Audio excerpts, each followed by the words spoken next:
I sit in my car, staring at the building I rebuilt from nothing. 5 years of 80-hour work weeks, transforming my father Walter's debt-ridden printing business into a digital marketing powerhouse.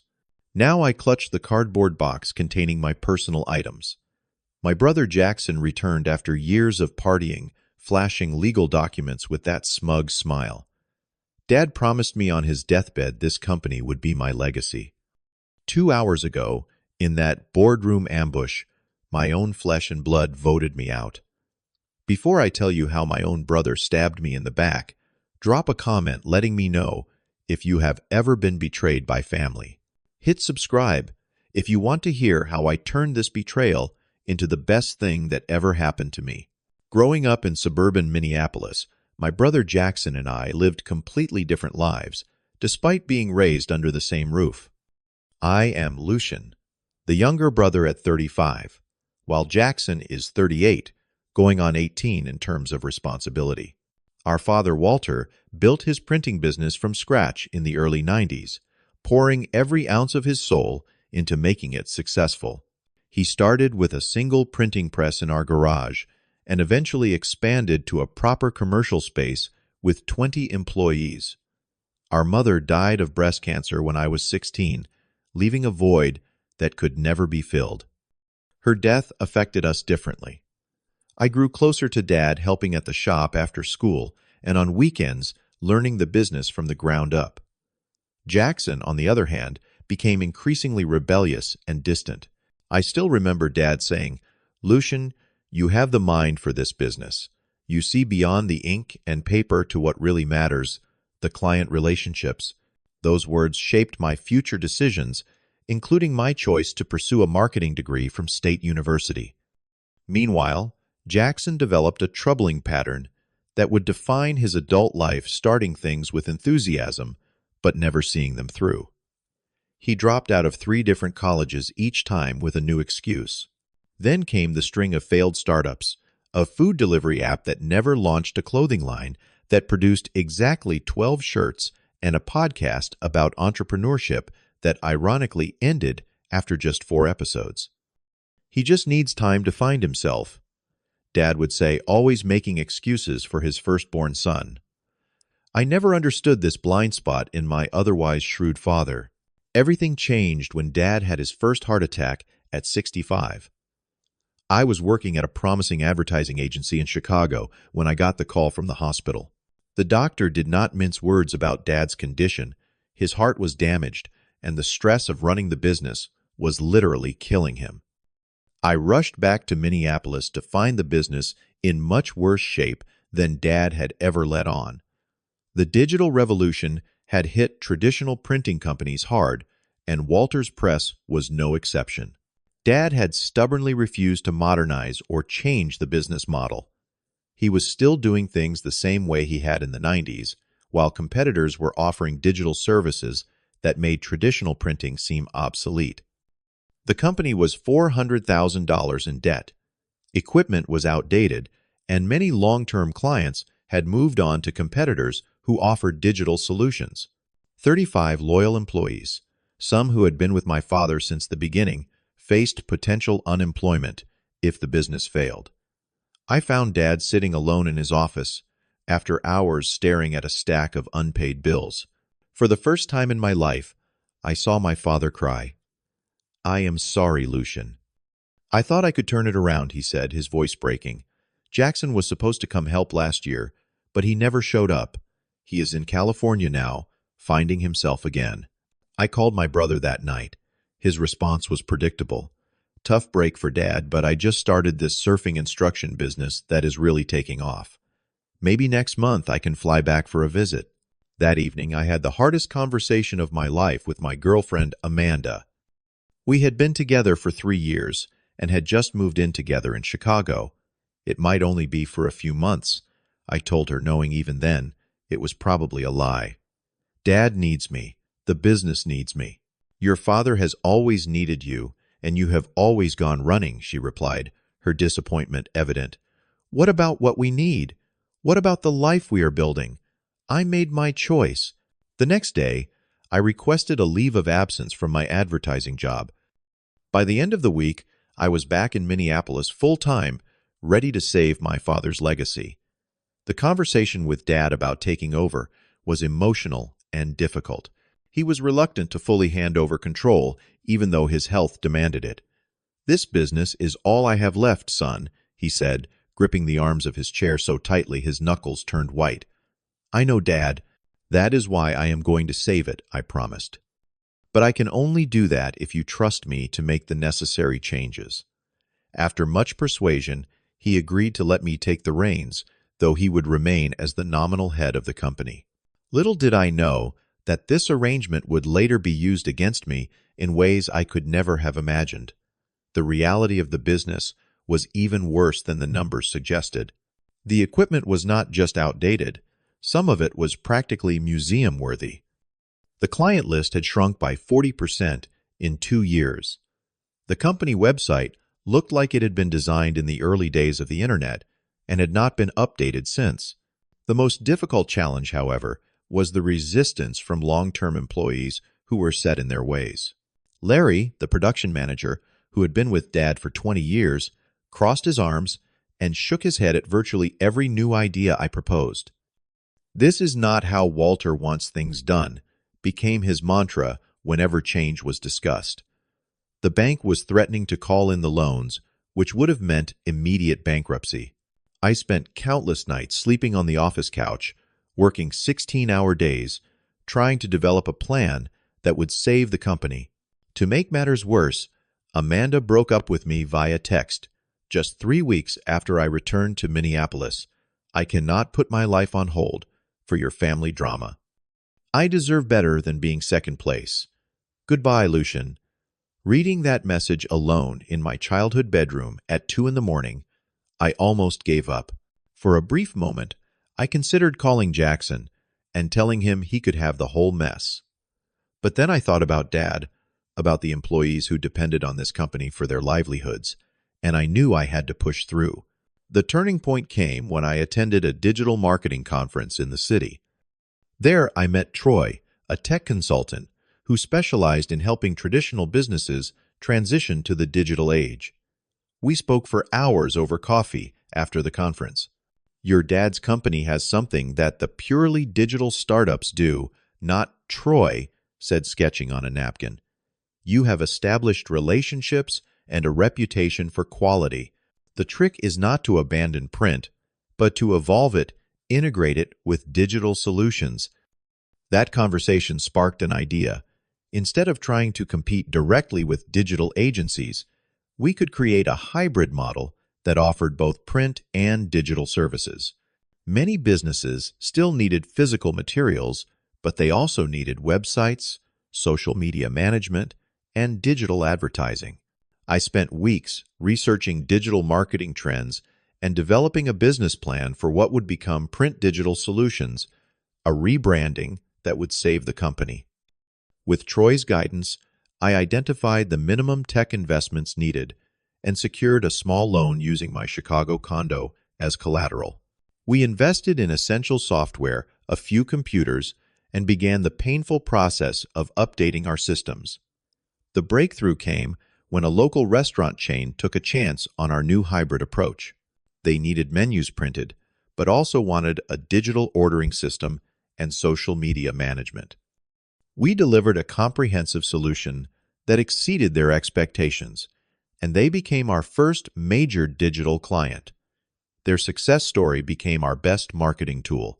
I created before and after case studies showing how our integrated approach increased their customer engagement by 73% and their revenue by 31% in just 6 months. Gradually, we began winning back former clients and attracting new ones. The hybrid model appealed to businesses that felt overwhelmed by the digital landscape but knew they needed to evolve. Training the existing staff on new technologies was challenging but necessary. Some employees like Larry eventually came around when they saw the results. Others chose to leave. I created collaborative teams that paired experienced print professionals with young digital natives, fostering knowledge exchange that benefited everyone.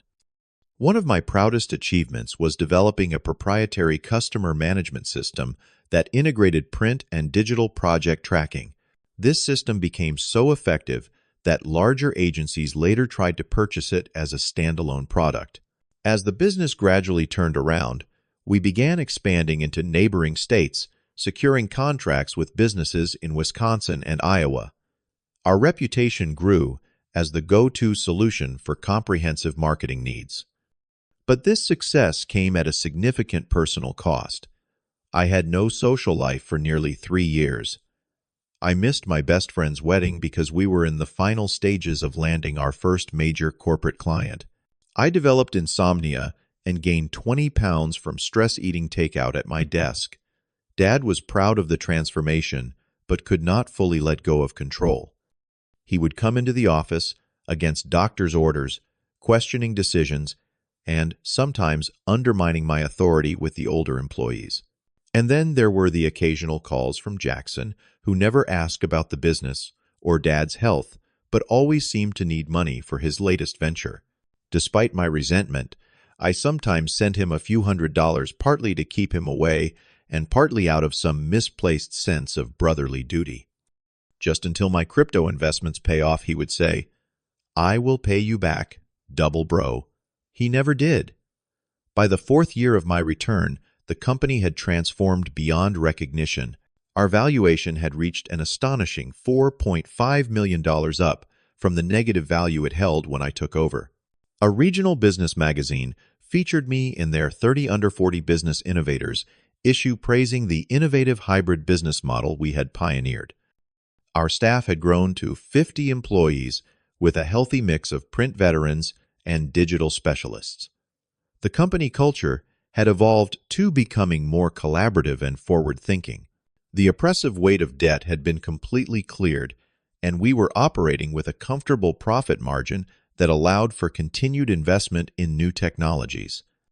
We began receiving acquisition offers from larger firms, some quite tempting, but I was committed to preserving my father's legacy while continuing our growth trajectory. I had developed plans for an employee profit-sharing program that would reward the team members who had stuck with us through the difficult transition years. Dad's health had stabilized, though he remained frail. He had finally begun to truly trust my vision, often introducing me at industry events with unmistakable pride. "My son saw the future when I could only see the past," he would say. Everything was going according to plan, until Jackson made his unexpected return at our company Christmas party. I had not seen my brother in almost 4 years when he walked through the door in an expensive suit, his hair perfectly styled, sporting a tan, in December in Minnesota. He worked the room like a politician, charming employees who had never met him and reminiscing with those who remembered him from before. "Lucy, look at you all grown up and running the family business," he exclaimed, using the childhood nickname he knew I hated, clapping me on the shoulder like we were old pals. Dad's face lit up when he saw Jackson. That night, my brother moved back into the family home with Dad, claiming he wanted to reconnect with his roots and learn about the family legacy. Over the next few weeks, I noticed subtle ways Jackson undermined my authority. He would casually mention in meetings how Dad always intended for things to be done differently. He would take clients out for lavish dinners without informing me, making promises I would later have to fulfill or decline. Through Troy, who had connections in the gambling industry from his consulting work, I discovered that Jackson had accumulated significant gambling debts in Las Vegas. His sudden interest in the now profitable family business made perfect, terrible sense. I tried to warn Dad, but he was so happy to have his prodigal son return that he refused to hear it. "He has changed, Lucian." "People can change," Dad insisted. Then came the second, more serious heart attack. Dad collapsed during a meeting where Jackson and I had been disagreeing about a potential expansion plan. The doctors were clear his heart was failing, and this time recovery would be much more difficult. In the hospital, Dad asked to speak with both of us together. Holding one of our hands in each of his, he made a request that would haunt me. "Jackson has come back to us," he said weakly. "Lucian, You have done amazing things with the business. Now I need you to give your brother another chance. Bring him in. Teach him what you have built. Promise me you will work together." With my father looking at me with pleading eyes, how could I refuse? I reluctantly agreed to bring Jackson on as a consultant with no real authority but a generous salary. What I did not know then was that Dad had already changed his will without telling me, or that Jackson had been meeting privately with him, telling him God knows what stories about my management style or future plans for the company. Dad died 3 weeks later during what was supposed to be a routine checkup. One moment he was talking to the nurse, the next, he was gone. The doctor called it a silent heart attack, quick and mostly painless. At the funeral, Jackson played the role of grieving son perfectly. He delivered a moving eulogy that had everyone in tears, full of stories about Dad that I suspected were mostly fabricated, given how little time they had actually spent together in recent years. The true nature of Jackson's return became clear at the reading of the will. While I had been running the company for nearly 5 years, saving it from bankruptcy and transforming it into a multi-million-dollar success, Dad had left Jackson 40% of the shares. I still held 51%, making me the majority shareholder, but Jackson had been busy. He had uncovered an old company bylaw that allowed non-majority shareholders to call for votes on leadership if they could gain enough board support. In the weeks following the funeral, while I was still grieving and trying to keep the business running, Jackson had been secretly meeting with board members. Some of these were old friends of Dad's who barely understood our new business model. Others were newer members who Jackson had charmed with promises of expansion and quick profits. The ambush came during what was supposed to be a routine quarterly board meeting. Jackson arrived with a thick folder of documents that allegedly showed my mismanagement of company resources. He claimed I had been funneling money into experimental technologies without proper oversight, that I had alienated traditional clients, and that I was planning to sell the company against Dad's wishes. All lies, of course, but delivered with such confidence and apparent evidence that it created doubt. The vote of no confidence passed 5-4, removing me as CEO. I will never forget the smirk on Jackson's face as security escorted me from the building. Through the glass walls of the conference room, I could see him taking my seat at the head of the table in the company I had rebuilt from the ground up. The first week after being ousted from my own company, I barely left my apartment. I oscillated between numbness and rage, replaying every interaction with Jackson and Dad in my mind, looking for signs I should have seen earlier. The betrayal cut deeper than any pain I had ever experienced. My phone filled with messages from loyal employees expressing shock and support. Many offered to quit in protest, but I asked them to stay, at least for now. I did not want them to suffer because of my family drama. It was Troy who finally pulled me out of my tailspin, showing up at my door with takeout and tough love. "You built that company once, from nothing," he said, pushing food toward me that I had no appetite for. "You can do it again, or you can fight back. But this pity party ends today." He was right. And the more I thought about it, the more I realized that Jackson had made a critical error.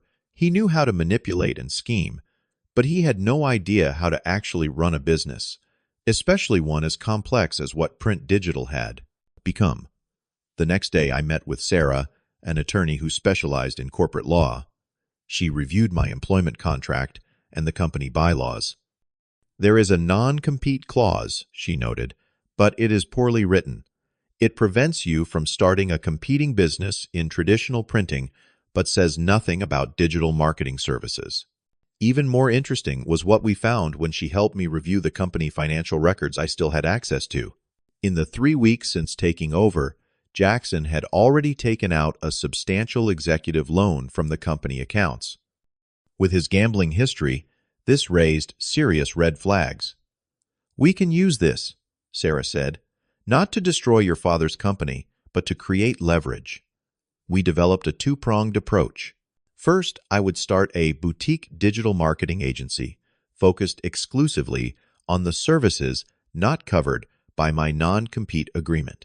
Second, we would document any financial irregularities under Jackson's leadership that might constitute breach of fiduciary duty.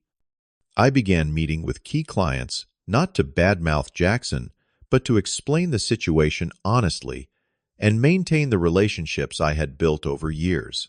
Many were concerned about the leadership change and what it would mean for their service. Within a month, I had launched my new venture, applying all the lessons I had learned from transforming Dad's business. Without the burden of legacy systems and resistant employees, I could build something streamlined and cutting-edge from day one. The response was immediate. Several major clients followed me, unwilling to trust their digital marketing to a company now led by someone with no experience in the field. Jackson began calling me at first with threats of legal action, then with increasingly desperate pleas as the company's value began to plummet under his leadership. Meanwhile, Troy introduced me to a venture capitalist who was impressed by my track record and offered to back my new company with significant funding. This allowed me to scale quickly and hire some of the best talent in the industry, including several key employees who resigned from print digital to join me. 6 months after my ouster, Jackson showed up at my new office. Gone was the swagger and the expensive suit. He looked tired and defeated. "The board is forcing me out," he admitted. "The company has lost 60% of its value. They are threatening to sue me over the money I borrowed." He offered to sell me his shares, practically begging. As satisfying as it might have been to watch him squirm, I thought about Dad's legacy and the employees who remained at Print Digital. I declined to return as CEO. My new venture was already more innovative and satisfying than the hybrid model I had created before. But I did work with the board to stabilize the company, joining as a board member and installing my former operations director as the new CEO. Jackson was forced out after a full audit revealed financial irregularities. As part of the agreement, he had to make a public apology to me and the company staff. It was insincere but necessary for closure. Though I could have pressed charges, I chose not to. Not out of forgiveness, but because pursuing it further would only damage the company name that still bore our father's legacy. Jackson left Minnesota shortly after, supposedly for opportunities in Florida. I did not ask for details. The years that followed brought a level of professional and personal fulfillment I had never imagined possible. My new digital marketing firm grew rapidly, developing innovative approaches that made us industry leaders in the Midwest. I finally achieved the work-life balance that had eluded me during the years of saving Dad's company. I reconnected with Amanda, not romantically, but as friends. She had married a doctor and seemed happy. Our conversations helped me process much of what had happened and understand how my single-minded focus on the family business had affected my personal relationships. Eventually, I met someone who understood my boundaries and ambitions, who supported my work but also reminded me to live beyond it. For the first time, I began to envision a family of my own. One of my greatest joys became mentoring young entrepreneurs, particularly those taking over family businesses. I could see myself in their eager but anxious expressions and help them navigate the complex emotions and practical challenges they faced. Healing from the betrayal took longer than rebuilding my career. I began seeing a therapist who specialized in family trauma, unpacking not just Jackson's betrayal, but the complex relationship with my father that had shaped so much of my identity and choices. I came to understand that forgiving Jackson was not about him, but about my own peace. I would never trust him again, but I could release the anger that had threatened to consume me in those early days after the betrayal. To honor Dad's memory, I established a memorial scholarship in his name for students pursuing careers in business innovation. Each year, my company also presents the Walter Award, recognizing employees who demonstrate exceptional loyalty and innovative thinking. The experience taught me profound lessons about the difference between blood relations and chosen family. Troy, who had no obligation to stick by me, proved more of a brother than Jackson ever had. The employees who followed me to my new venture demonstrated more loyalty than my own flesh and blood. I finally understood Dad's blindness to Jackson's faults, not as a failure of judgment, but as an act of hope. He wanted so badly to believe his firstborn could change, could become the man he saw in his dreams, rather than the man who stood before him. This realization helped me forgive Dad, too, for setting in motion the events that led to my betrayal.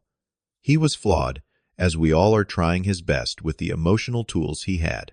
Perhaps the most important lesson was about legal protections in business, especially when family is involved. I now insist on clear contracts and expectations in all my ventures, not from cynicism, but from wisdom hard-won.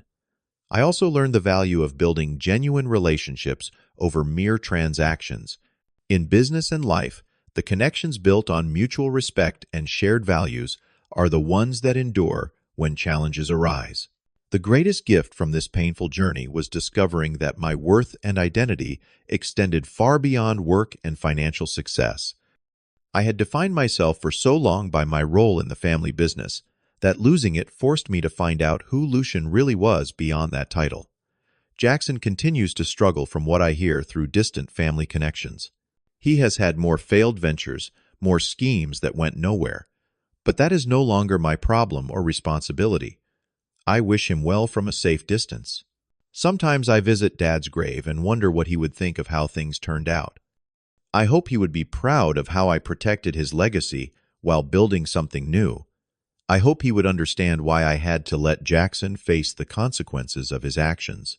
The betrayal that once felt like the end of my world ultimately led me to greater freedom and fulfillment than I ever knew was possible.